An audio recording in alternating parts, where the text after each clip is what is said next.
साथियों, मैं आपको बता दूं कि 1956 के अंदर एक किताब आई थी जॉन एस क्लार्सन की, richest man in A Babylon. मैंने पढ़ी, बेहद शानदार किताब। आज इस किताब को आए करीब करीब 70 बरस हो गए। जॉन एस क्लार्सन ने कहा कि आपको अगर रईस बनना है, पैसों के प्रति आपको कुछ समझ तय करनी है, तो आपको एक काम करना होगा। जॉन एस क्लार्सन ने 10% बचत का सुझाव दिया। आपको जान के हैरानी होगी कि 1956 में ही उन्होंने कहा कि आदमी को अपनी आमदनी में से कम 10% बचाना चाहिए, जबकि एवरेज एज उस दौर में 55 साल थी। यानी एक आदमी 55 साल तक ही जीवित रहता था, तब भी वो कहता था कि 10% बचाना चाहिए। आज मेडिकल साइंस ने खूब तरक्की कर ली और एवरेज एज बढ़कर 80 साल से ऊपर हो चुकी है। इसका मतलब ये है कि पहले लोग अपनी रिटायरमेंट से पहले ही दुनिया छोड़ देते थे, लेकिन आज हालात बदल गए हैं। लोगों की उम्र बढ़ गई है, खर्च बढ़ गया है, रिटायरमेंट के बाद ज्यादा पैसों की जरूरत होती है। आज मैं आपको आपकी जिंदगी का अब तक का सबसे मुश्किल काम करने को कहने वाला हूं। मैं जो कहने वाला हूं उसे सुनकर आपके पसीने निकल सकते हैं, लेकिन मेरा दावा है कि मेरी बात मानकर आपका जीवन बेहद आरामदायक बीतेगा। इसकी मैं 100% गारंटी लेता हूं। मनी मैनेजमेंट का सबसे बड़ा नियम बताने जा रहा हूं 50% का। मनी मैनेजमेंट का सबसे बड़ा नियम बताने जा रहा हूं 50% का। साथियों, 50% का नियम, जी हां, सही सुना आपने, 50% का नियम। यानी आज आप जितना भी कमाते हैं उसमें से 50% आपको बचाना सीखना होगा।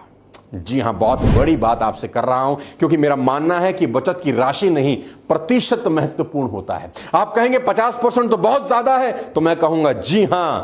आप कहेंगे ये तो बहुत मुश्किल है, तो मैं कहूंगा हां। मैं फिर भी आपसे कहूंगा कि इसको कर डालिए। मैं आपकी प्रॉब्लम समझता हूं, लेकिन फिर भी मेरा यह मानना है कि आप इसे कम करने की कोशिश ना करें, बस इसे कैसे भी कर दें, कितनी भी तकलीफ हो। मैं हमेशा अपने प्रोग्राम में कहता आया हूं कि आज अनकंफर्टेबल हो जाएं ताकि बाद का जीवन कंफर्टेबल हो जाए। और अगर गलती से साला आज कंफर्टेबल हो गए ना, तो बाद का जीवन बहुत अनकंफर्टेबल हो जाएगा। साथियों, आप 2 तरह से पैसे बना सकते हैं, ज्यादा कमा के या खर्च कम करके।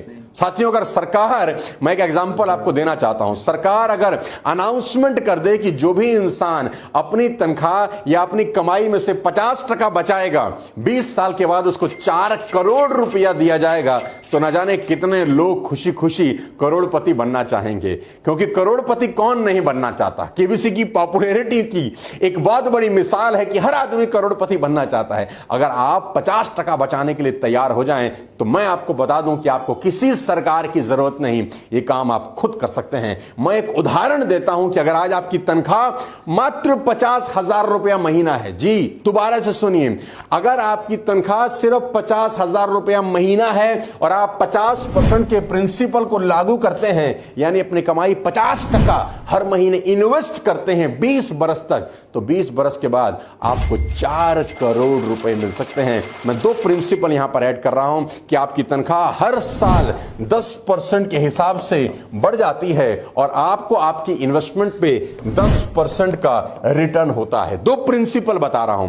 पहला कि आपने अपनी कमाई का 50% इन्वेस्ट किया, दूसरा आपकी कमाई हर साल 10% बढ़ रही है और आपकी लगाई गई इन्वेस्टमेंट भी 10% बढ़ रही है। एक चार्ट से आपको समझाने की कोशिश करता हूं। साथियों, चार्ट आपकी स्क्रीन पर है। बहुत सिंपल भाषा में समझाता हूं कि अगर आप साल का 6 लाख रुपया कमाते हैं, महीने का 50,000 होता है। अगर आप साल का 6 लाख कमाते हैं तो 50% का सिद्धांत कैसे आपके लिए काम करता है।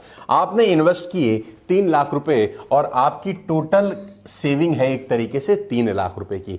अगले महीने 10% आपने इन्वेस्टमेंट बढ़ा दी, यानी इन्वेस्टमेंट हुई 3,30,000 रुपए। 3 लाख पुराना, 3,30,000 ये, और 10% का आपको साल का रिटर्न मिला, तो आपके पास बैंक में पैसा है अब 6,93,000 रुपए। सिंपल है, अगले महीने, अगले साल आपकी इन्वेस्टमेंट हुई 3,63,000 रुपए। पुराना 693 यहां जुड़ गया और 10% की आपको रिटर्न मिली, टोटल आपके पास है 11,61,000 रुपए। अगर आप इसको इसी क्रम में आगे समझने लग जाएं कि इसमें 2 चीजें हमने ऐड करी हैं। पहला कि आपकी हर साल कमाई 10% बढ़ती है, दूसरा आपकी लगाई गई पूंजी भी 10% बढ़ती है। तो 20 साल के बाद क्या हो सकता है? 20 साल के बाद कमाल हो सकता है।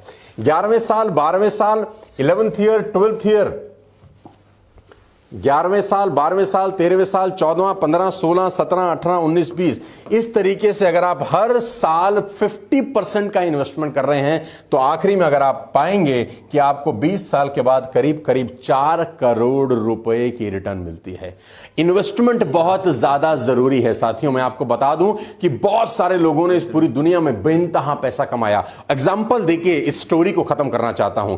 भारत भूषण बहुत बड़े फिल्म स्टार थे अपने जमाने के अंदर, बेइंतहा पैसा कमाया, बहुत सारी फिल्में करी, बहुत सारी प्रॉपर्टी बनाई, लेकिन खर्च कंट्रोल नहीं कर सके और जिंदगी का आखिरी वक्त मुंबई की किसी चाल में गुजारा।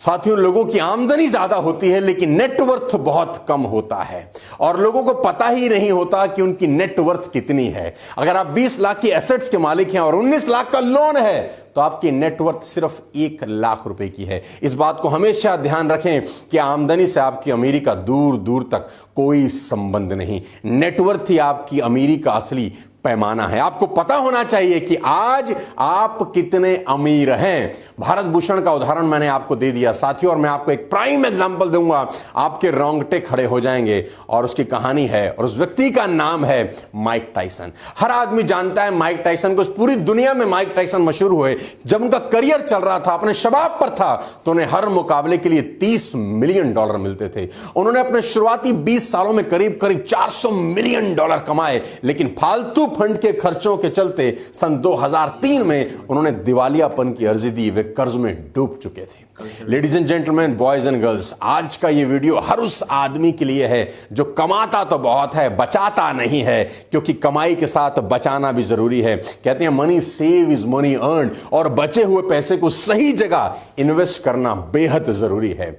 इस वीडियो को जरूर लाइक करिए और सर्कुलेट करिए हिंदुस्तान में हर किसी व्यक्ति के पास, क्योंकि यह एकमात्र ऐसा वीडियो हो सकता है जो भारत की इकोनॉमी को भी एक बहुत बड़ा योगदान दे, ताकि लोगों को पता चले income minus expenses is equal to investment गलत है, income minus investment is equal to expenses होना चाहिए। साइकोलॉजी ऑफ मनी जरूर पढ़ें कुकू एफएम के ऊपर, और इस पूरे वीडियो में बताई गई बातों को अपनी जिंदगी में इंप्लीमेंट करें। मैं दावा दे सकता हूं